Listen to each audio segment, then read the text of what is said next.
we're indomitable people in spirit and in everything, and nobody can dominate us. So when we believe that and strongly act that, fight these people back. If they come, push them inside of the forest, and if whosoever has the higher hand will survive. We know our limitations, which have been imposed by our pervert federalism. And some of us are saying that something...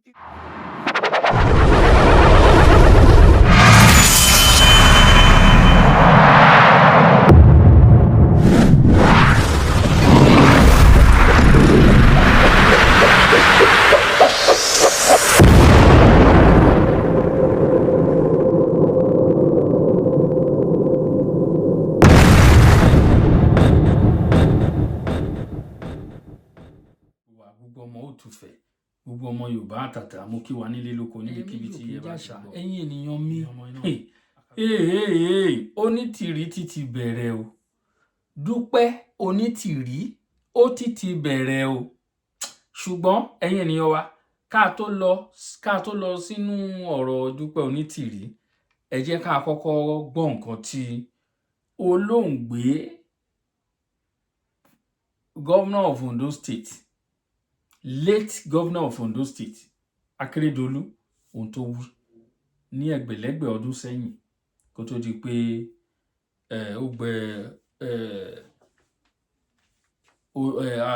àwọn ancestor wa pè sọ́dọ̀ lórí ọ̀rọ̀ police. Ọlọ́run, wọ́n ní àìṣedéédé ara ayé a dẹ̀ máa múni rántí ara ọ̀run. Àìṣedéédé ara ayé a máa múni rántí ara ọ̀run. Òun ni ohun tí ẹ fẹ́ gbọ́ lẹ́nu arákùnrin yìí. Ó ti pẹ́ tí Akérédolú ti ń pariwo fún state policing. Tí a bá rántí, tí a bá gbàgbé, tí a bá rántí. Ẹ dẹ̀ rántí pé òun náà ló mú Àmọ̀tẹ́kùn wá, Southwest Security. Tó jẹ́ pé àwọn state kan sì bí Lagos State, àwọn ò tí gba Àmọ̀tẹ́kùn. A ò mọ̀ nǹkan tó ń dúró dè Lagos State o. Anyway, àwọn ló mọ̀ tiwọn. Kò sí bí ìlú ṣe wà, ohun tó ń dùn wá ni pé ojú Akérédolú là. Òun jẹ́ ọ̀kan lára àwọn gómìnà tó ń travel kúrò ní Nàìjíríà. Ohun tí wọ́n rí mú bọ̀ wálé, òun ni ara àwọn nǹkan wọ̀nyí tó dẹ̀ wá mú lò. Ohun tó mú bọ̀ wá, tó rí lọ́hùn, tó wá mú lò nílé. Ẹ rántí ní mọ̀ pé wọ́n jọjọ ṣe dáwọ́là papọ̀ pẹ̀lú olóògbé President Muhammadu Buhari nígbà náà lọ́hùn. Tí Buhari bá ń sọ tiẹ̀, wọ́n lè jẹ́ ọjọ́ ọmọ pátì kan. Tí Buhari bá ń sọ tiẹ̀, Akérédolú náà máa sọ tiẹ̀. Irú àwọn akọni bẹ́lẹ̀ làwọn wà. Ṣé mọ̀ pé mo ti máa ń tẹnu mọ́? Ó sọ ńgbà yẹn pé òun ò fẹ́ àwọn Fúlàní ní ilẹ̀ wa ní Ondo State. Ó gbé àwọn òfin kalẹ̀. Àwọn oríṣiríṣi òfin ní late governor of Ondo State yìí ló gbé kalẹ̀ ní Ondo State nígbà náà lórí ọ̀rọ̀ Àmọ̀tẹ́kùn, lórí ọ̀rọ̀ àwọn agbésùmọ̀mí. Gbogbo wa náà ló ṣèrántí àwọn nǹkan wọ̀nyí nígbà náà lọ. Ẹ jẹ́ ká wá farabalẹ̀ nísìnyí. Ẹ jẹ́ àwa gbọ́ ohun tó wí lórí ọ̀rọ̀ state police tó jẹ́ kí wọ́n ṣẹ̀ṣẹ̀ ń dialogue lórí ẹ̀. Nǹkan tó yẹ kó yé mi lọ́rọ̀ yín lẹ́yìn nínú ìlú tẹwà yìí.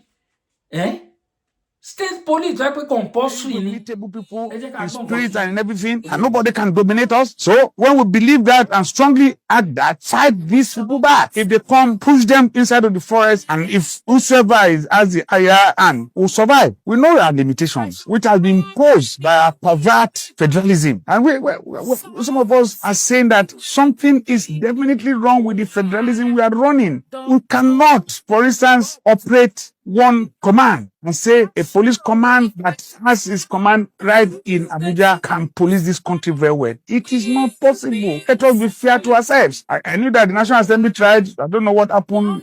It failed. Why don't we work at having state police? And the state police in that wise will be properly armed. The state will have no option to ensure that they are armed. Now we have the security network, the Western Regional Security Network, which is Àmọ̀tẹ́kùn. Limitations have been put on our way that, prohibited and ammunitions they cannot carry. And whilst those who are coming to attack us are even carrying military ammunitions. So powerful. In spite of that, because of courage, our people are ready, even with their bare hand, to face them. Whatever happens, they will still confront them. So we run into our rooms and they come, or go into the churches or go into the mosque and wait for them to come and kill us there. No, we will confront them in that forest. If our federal system of government, there is no restructuring and change in the way we think and the way we do everything, then. ẹ̀yin náà ẹ ṣe hà ṣe rí nǹkan tá à ń wí ṣe rí ohun tá à ń wí àìṣedéédé ará ayé a máa múni rántí ará ọ̀run.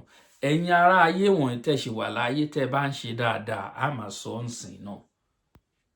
tí ẹ bá lọ a ó sọ o, ẹ̀yin máa já rìsíìtì ẹ pamọ́ o, gbogbo ohun tí ẹ bá ṣe lénìí òun náà la máa sọ nípa yín, ẹ máa já rìsíìtì ẹ pamọ́.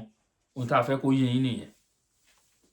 ṣe rí akíkanjú ọmọ, irú àwọn èèyàn táwọn ń wá lélẹ̀, irú àwọn gọ́vnà tó gbóyà torí amòfin ni òun, ó mọ ohun tó tọ́. ẹ̀yin tó kù kì í ṣe pé ẹ mọ ohun tó tọ́, ṣùgbọ́n aríire má ṣe lẹ́jẹ́. ẹ̀yin governors ilẹ̀ Yorùbá, aríire má ṣe òun lẹ́jẹ́. if not so, báwo ni ìlú á ṣe wà? police òun ló ń ràn ní gbogbo system. iṣẹ́ tí ò kánṣẹ́ sójà wọn á máa ṣe. iṣẹ́ tí ò kan sójà òun ni sójà á máa ṣe kiri àárín ìgboro. kí ló kan sójà pẹ̀lú wọn lọ arrest èèyàn? kì í ṣe tó kan sójà pẹ̀lú yẹn. iṣẹ́ ọlọ́pàá ni ẹ fi sílẹ̀ kan ṣe. ṣé ọlọ́pàá state ẹ wá sí ìlú òyìnbó, wọ́n ní ọlọ́pàá federal national police tó jẹ́ federal police, kò sí state tí wọn kì í wà o. ṣùgbọ́n àwọn ọlọ́pàá state àwọn ló máa ń ṣiṣẹ́ jù. àwọn ọlọ́pàá federal yẹn, àwọn ọlọ́pàá national yẹn tó jẹ́ national police yẹn, àwọn ló máa issue document fún àwọn ènìyàn. àwọn ló ń issue document. àwọn ọlọ́pàá state àwọn ló máa mójútó ààbò inú ìlú state yẹn. àti wá ní ọlọ́pàá local police tó jẹ́ bí local government, àwọn náà ní station wọn káàkiri, police station wọn, wọ́n ní police. Ọlọ́run, ẹ̀yin ènìyàn mi, ẹ jáde síta kẹ́ wá wo bí ètò ìlú òyìnbó, àwọn tá a là lójú kò rújú rárá. àwa èèyàn dúdú ló la àwọn funfun lójú. mo ti ń sọ láìmọye ìgbà fẹ́yìn tẹ́ ẹ tí gbọ́, a ti ń wo tẹlifíṣàn òyìnbó, òmọ̀kan tó ń pè ní tẹlifíṣàn. a ti ní stadium tó ti ń gbá bọ́ọ̀lù àwọn òyìnbó wọn ní Spain, Germany, France, many country, gbogbo Africa country. kò síbi tí wọ́n ti ní pápá ìgbábọ́ọ̀lù. ilẹ̀ Yorùbá ti ní. ẹ wo bí tá a wà, à ń pariwo lọ́tún lósì, ọ̀rọ̀ wa ò yé yín. etí wo lẹ fi ń gbọ́ràn? ẹ kí òwe elépo ṣe ti nìkẹ́ yọ kúrò. bí ọ̀rọ̀ wa ṣe ń wọ etí ọ̀tún yín jáde náà ló ń gba tòsì jáde. ẹ̀yin ènìyàn ẹ la etí yín kẹ́ ẹ gbọ́ wá. bá a ṣe ń wàásù yìí, ẹ tẹ́tí kẹ́ ẹ gbọ́ wá. bí wọ́n ṣe ń wàásù ìyìn rere Jésù títí rè wọ́n máa gbà á gbọ́. wọ́n máa kọ́ etí dídí sí màá ní.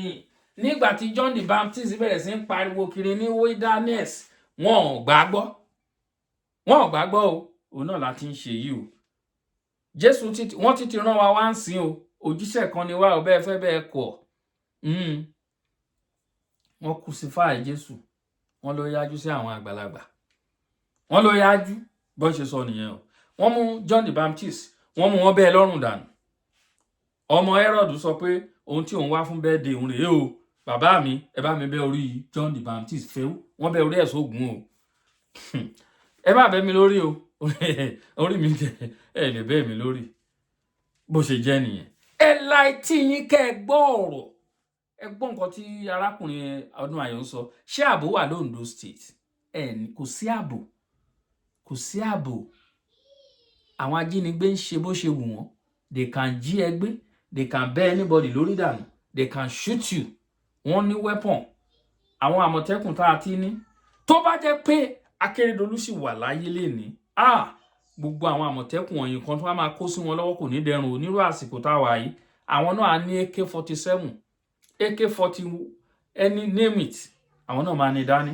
tó bá jẹ́ pé Akérédolú wà láyé lénìí, ṣé ẹni tó wà ń bẹ̀ ń sìn kí láti rí àárín kankan ayédàtiwa àárí anything londo state o, we are watching o, we are monitoring your government.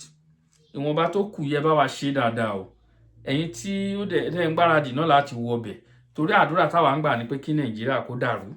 Bẹ́ẹ̀ ni mo ń sọ gbangba báyìí kẹ́ gbọ́. Kí Ọlọ́run kó bá wa dá Nàìjíríà rú, kí Yorùbá dá dúró. Tí Yorùbá ò bá dá dúró ní orí ilẹ̀ wa, a kì í ṣe ara Fúlàní o, a kì í ṣe ara Hausa, a kì í ṣe ẹ̀yà Yíbò. Ẹ̀yà Yorùbá nation ti exist before 1914 amalgamation. Ẹ̀yin òpònú tẹ́ ẹ̀ mọ̀ kankan. Before 1914 amalgamation, before Frederick Lugard, kó tó wá join ni wa papọ̀ as in one country for their selfish interests. Kó tó join ni wa papọ̀, Yorùbá nation ti exist. If you don't know, listen to me now. Yorùbá, Bàbá Awólọ́wọ̀ dẹ̀ ti sọ pé nígbà tó bá yá, àwa ọmọ Yorùbá, àwa lágbára wa á dẹ̀ sì dá dúró. A ti ń ṣe ìjọba wa nílẹ̀ Yorùbá. A ti ní ètò kí òyìnbó tó dé sí ilẹ̀ Nàìjíríà kan tó wá kó wa lẹ́rú. Ilẹ̀ Yorùbá ti lajú. Ní gbogbo ẹ̀yà tí wọ́n wá bá ní Nàìjíríà wà láàkọ́ńlẹ̀. Ẹ̀yà Yorùbá nìkan ló ti ń wọ aṣọ, àwọn tó kù jáláńjálá báyìí náà wá bá wọn. Jáláńjòlò báyìí náà wá bá wọn. Ní àwọn ẹ̀yà tó kù nígbà táwọn òyìnbó dé tán fẹ́ bẹ̀rẹ̀ ṣe òwò ẹrú ní Nàìjíríà. Àwa Yorùbá a ti ń wọ aṣọ, àwa ló ní aṣọ òfì, àwa ló ní aṣọ Kampala. Àwọn baba ńlá wa wọ́n ní gbogbo ẹ̀yà tó wá bá àwọn Yorùbá, wọ́n ń wò pé irú ẹ̀yà wo làwọn pípù yìí, wọ́n ti lajú, wọ́n ti ní ètò. Wọ́n bá àwọn ère kan táwọn baba ńlá wa gbẹ́ sílẹ̀. Àwọn òyìnbó wọn imú sí etí, wọ́n ló ṣe rẹ́gí, wọ́n wọn ẹnu sí ojú, wọ́n wọn ojú sí imú, wọ́n wo gbogbo ẹ̀, wọ́n ní definitely àwọn tó ṣe àwọn nǹkan mèremère wọ̀nyí, wọ́n ní àkọsílẹ̀, wọ́n mọ ẹ wò ó, ẹ má jẹ́ ká sọ̀rọ̀ ògùn. Tí a bá ń sọ̀rọ̀, wọ́n ní tí a bá sọ pé ẹ̀yin náà ń jó lórí èmi, ẹ bu ẹ wá léèrè ká lọ kó ẹrú ẹ̀ wá. Tí a bá sọ pé iná ń jó lórí omi, ẹni ẹ lọ kó ẹrú ẹ̀ wá. Ẹ jẹ́ ká jí lójú oorun àwa ọmọ Yorùbá. A kì í ṣẹrú, a kì í ṣe àwọn olóṣèlú ló da gbogbo nǹkan láti ìgbà tán ti gbé wa sọ́wọ́ wọn. Kí ni wọ́n ń pè ní ìjọba? Ẹ jẹ́ ká kọ́kọ́ lọ béèrè ìbéèrè yìí. Ṣé bá ní àgbà nílé? Ìjọba òun ni wọ́n sọ di gọ́ọ̀mẹ̀ntì lénìí. Àwọn òyìnbó dé, wọ́n bẹ̀rẹ̀ sí ń stọ́ọ̀dì wa, wọ́n mú báírò wa, wọ́n kọ sílẹ̀, wọ́n wọ ààfin àwọn ọba, wọ́n kọ àwọn. Ẹ mọ̀ pé òyìnbó nígbà tó ń ṣòwò ẹrú, ẹ mọ̀ pé àwọn ọba wa náà ló bẹ̀rẹ̀ sí ń tà wá fún wọn, ló ń tà wá fún ẹrú. Wọ́n mú wọn pa. Ṣebí documentary wà ní Badagry, ní the first story building tó wà ní Badagry, gbogbo ẹ̀ ló wà ń bẹ̀. Ṣìgò ṣìnáàpù, àwọn bàbá wa ò rí ìgò ṣìnáàpù rí, náà gbé fún wọn. Ṣìnáàpù wọ́n gbé fún wọn, wọ́n kó àwọn bàbá kan tẹ̀ ní ó kó ìyàwó àtọmọ, ó kó fún ẹrú lọ nítorí umbrella gbogbo ẹ̀ ló wà ńlẹ̀. Nígbà táwọn òyìnbó yìí dé tí wọ́n mú àwọn ọba wa ní ọ̀rẹ́, wọ́n bá àwọn ọba, wọ́n wọnú ààfin ọba ní èní òun ló jẹ́ bí president. Àwọn ọ̀túnba àwọn olóyè ọ̀túnba jẹ́ bí vice president. Wọ́n wá yan gbogbo àwọn olóyè tó kù gbogbo gẹ́gẹ́ bí àwọn tó ń ṣiṣẹ́ pẹ̀lú ọba, òun ló ń ṣiṣẹ́ pẹ̀lú government. Àwọn tó ń ṣọ́ ibodè wa, àwọn ni wọ́n sọ di custom. Gbogbo nǹkan wọ̀nyí ọ̀dọ̀ wa ni wọ́n ti kọ́. Kò sí nǹkan tó ń jẹ́ bẹ́ẹ̀ lọ́dọ̀ wọn. Kò sí nǹkan tó ń educative. Ẹ máa listen, kẹ́ máa pick point. Ọ̀dọ̀ wa ni wọ́n ti kọ́ gbogbo nǹkan wọ̀nyí. Kò sí nǹkan tó ń jẹ́ bẹ́ẹ̀ ní ọ̀dọ̀ tiwọn. Wọn ò mọ nǹkan tó ń jẹ́ government. Wọn ò mọ nǹkan tó ń jẹ́ gbogbo ètò láti ní nílẹ̀ Yorùbá. Ẹ wọnú àwọn ààfin. The largest palace in Africa till today, ààfin ọba Ọ̀wọ̀. Ẹ lọ wo nǹkan tó wà ń bẹ̀. Àgbàlá tó tóbi ni. Àwọn ọba máa níyàwó tó pọ̀, wọ́n á ní àwọn ọmọ tó pọ̀, wọ́n máa ní ètò nínú ìlú. Gbogbo ẹ̀ pápátá inú wọn kọ́ lọ́dọ̀ wa. Ìyálọ́jà àti ní nǹkan tó ń pè ní ìyálọ́jà ti pẹ́, àti ní gbogbo ẹ̀ ti pẹ́. Wọ́n kọ́pì gbogbo nǹkan wọ̀nyí ní ọ̀dọ̀ wa ni. Ẹ wo bí nǹkan ṣe rí. Àwa ní dákẹ́ ká máa wòran. A ní dákẹ́. A lè dákẹ́ ká máa wòran. Ẹ jẹ́ ká gbé. Ẹ jẹ́ Africa, we need to wake up. This is not about only Nigeria. The Africa generally. Nǹkan tí Gaddafi ń gbìyànjú láti ṣe rèé tí wọ́n pa. Torí wọ́n ti rí future pé àwọn eléyìí máa là wọ́n lójú. Ẹni tí wọ́n bá ti rí pé ó fẹ́ là àwọn èèyàn lójú, wọ́n á come against ẹ̀. Èmi ò jí sọ̀rọ̀ gbogbo èyí táwọn èèyàn ń ṣe nípa pé a bá sọ̀rọ̀ wọn attack. Èmi ò jí sọ̀rọ̀. Ẹ lè pohùn má gbogbo lẹ́nu. I'm the voice that cry in the wilderness. That is it. So ẹ jẹ́ ká jí, ẹ jẹ́ ká jókòó ká ronú sí ṣé bí a ṣe ń live ṣó tẹ́ wa lọ́rùn. Ènìyàn kan lá máa fún wa lówó, wọ́n èèyàn kan lá fún wa ní owó lára owó wa, owó tá a jọjọ ní, wọ́n wá fún yín ní ara ẹ̀, inú yín á wá máa dùn. Ẹ jẹ́ ká jí. Ẹ̀yin ènìyàn mi, ẹ jẹ́ ká mú yẹn tì sẹ́gbẹ̀ẹ́ kan. Onítìrí àlè Abíọ́lá ó ti bẹ̀rẹ̀ o. Ẹ̀yin ènìyàn mi, aya Onítìrí ó ti bẹ̀rẹ̀ o. Wọ́n ti ń kígbe káwọn ènìyàn bọ́ síta. Ṣé ẹ rántí àwọn tí wọ́n mú àwọn ọmọ yẹn wà ní prison tì náà? Àwọn tí wọ́n ní kó lọ fi pákànleke, kó lọ fi jàgídíjàgan, kó lọ fi ajáki secretariat Ìbàdàn. Wọ́n ìwà mẹ́lẹ́ ni o. Wọ́n ń ṣe Yorùbá nation, wọ́n parọ́ ni o. Wọ́n sí lára wa. A sọ nígbà náà lọ́hùn, wọ́n pè wá. Ẹ mú ẹ fi wọ́n ṣe ohun tó bá wù yín, ìjọba Ìbàdàn. Báwo lẹ̀yin á sọ pé òun fẹ́ gba nation? Ẹ fẹ́ dá dúró? Mo fẹ́ kẹ́ ẹ mọ̀, it's not a sin. Ẹ mọye ìlú tó ń jà fún òmìnira ní orílẹ̀-èdè àgbáyé. There are more than 50 something tó ń jà fún òmìnira. Ẹ mọ̀ Scotland, ara UK náà wà, wọ́n ń jà fún òmìnira. Kò ń ṣe ẹ̀ṣẹ̀. Àwọn ìlú kọ̀ọ̀kan ti ṣerú eléyìí. Àwọn ìlú kan ti ya kúrò lára Spain. Wọ́n pè wọ́n ní Honduras. Ara Spain náà wà tẹ́lẹ̀, wọ́n ya kúrò. Catalan ní Barcelona tí àwa ń sùn sí yìí, Barcelona. Àwọn náà ń jà fún òmìnira wọn, àwọn náà ni wọ́n fẹ́ dá dúró bí àwa Yorùbá nation àṣelá fẹ́ dá dúró. Ẹ jọ̀ọ́, kí ni nǹkan tí Barcelona ní? Gbogbo resources tí gbogbo Spain ní generally kò tó half quarters resources tó wà ní Ondo State nìkan. Ibi tí èmi ti wá. Kò tó half quarter nǹkan tí Ondo State nìkan ní resources tí wọ́n ní Spain bí báyìí. Catalan dẹ̀ ni wọ́n fẹ́ dá dúró, dá wọn lójú pé wọ́n á survive ẹ̀. Àwọn èèyàn wọn máa béèrè, wọn ò mọ nǹkan. Ọlọ́run bless wájú mineral resources, natural resources, human resources. Àwọn ọlọ́pọlọ pípé gbogbo nǹkan ilé Ọlọ́run fi jíǹkí wa, ṣùgbọ́n a mọyì ara wa. A ò mọyì ara wa. A prefer ká máa ṣerú olóṣèlú, ká máa gbé portfolio tẹ̀lé wọn, ká máa pé my honourable, you are well done sir. Kẹ́ máa dọ̀bálẹ̀ kí gbogbo ẹni tí ẹ jọjọ lójú ẹgbẹ́, àwọn ọmọ tẹ́ jùlọ lójú orí, kẹ́ máa dọ̀bá. Over my dead body, I reject it in Jesus name. Mo taka ẹ̀ dànù. Ẹni tẹ́ jọjọ jẹ́gbẹ́, ẹni tẹ́ jùlọ, ẹ máa ṣe well done sir, your excellency sir. Torí pé wọ́n ti wà ní post. Ẹ máa gbọ́ o, ẹ̀yin lẹ rán wọn lọ orí post yẹn o. Ẹ̀yin lẹ rán wọn lọ kán lọ ṣojú yín o. Tó yẹ kó wá máa jẹ́ àbọ̀ fún yín. Ẹ rán wọn nìkan, ṣe bó yẹ kó lọ kó wá jíṣẹ́ fún yín. Bó ṣe rí nìyẹn o. Àwọn wọ́n wá lọ jẹ́ṣẹ́ ara wọn. Wọ́n wá kó sápò, wọ́n wá máa gbọ̀n díẹ̀ dílẹ̀ sílẹ̀ fún yín. Tí wọ́n bá ti wá rí èèyàn tó ń la àwọn èèyàn lójú, wọ́n á rán àwọn èèyàn síta kan lọ máa attack ẹ̀. Ẹ lọ jí lójú oorun. Ẹ jí lójú oorun. Honestly, bó ṣe rí gẹ́lẹ́ nìyẹn. Aṣojú wa ni wọ́n jẹ́. Wọ́n rán èèyàn lọ sí House of Assembly kó lọ ṣojú. A lọ máa ṣojú ara ẹ̀. Máa ṣojú mọ̀lẹ́bí ẹ̀. Owó tán bá rí wọ́n fi máa rán ọmọ wọn lọ sí school, á rán ọmọ wọn lọ lú òyìnbó. Ọmọ tí a máa rìn kiri ìgboro, a máa tọrọ jẹ. Àánú yín ṣe mí. Àánú yín ṣe mí, tèmi ṣe Ọlọ́run. Ọlọ́run ti gbé wa débi tá ojú wa ti là. A dẹ̀ wá ń bìbà láti la ojú àwọn ọ̀pọ̀lọpọ̀ ẹgbẹ̀lẹ́gbẹ̀ àwọn ènìyàn. Torí mo mọ̀ pé bó jẹ́ nínú 1 million ènìyàn, bó jẹ́ ẹnìkan ṣoṣo ni, á jèrè ọkàn ẹ̀ ní agbára Ọlọ́run. Bẹ́ẹ̀ ni mo sọ fún yín. Bó jẹ́ ẹnìkan ṣoṣo, a máa là lójú. Bẹ́ẹ̀ fẹ́ bí ẹ kọ̀, ẹnìkan ṣoṣo á jèrè nínú ọ̀rọ̀ tá à ń sọ yìí. Kò sí rọ́ńbẹ́ o. Wọ́n fún yín ní appointment. Ó di dídán kan fún yín níṣẹ́. Ọmọ ìlú ni yín. Ọmọ ìlú òun ni ẹ jẹ́. Kí ló wá dé tí wọ́n ní lè fún yín ní appointment? Kí ló dé? Kí ló dé tí wọ́n ní lè fún yín? Ẹ jọjọ ń ṣiṣẹ́ ni. But wọ́n bá ti fún yín ní appointment tí wọ́n pẹ́ máa gba salary. Ẹ ti lọ kó calculate salary mi every month. Before 1 year, mi náà máa yọ block. Anybody tó bá fẹ́ takò wọ́n ẹ̀ nígbà. Àánú yín ṣe mí. 8 years wọ́n á kúrò ń bẹ̀. Everybody wá wà equal nígbà náà. Wọ́n sọ pé wọ́n ní àròdá òjò òun ni alábòrẹ̀là á mọ̀ pé ẹrù ló ń lù sọ́wọ́. Bó ṣe jẹ́ nìyẹn. Ẹ wo ẹ̀yin ènìyàn mi, mo kí gbogbo wa. Èmi ọmọ yín náà ni o. Ẹ bá wa wo fọ́nrán yìí. Akalamago TV. Thank you.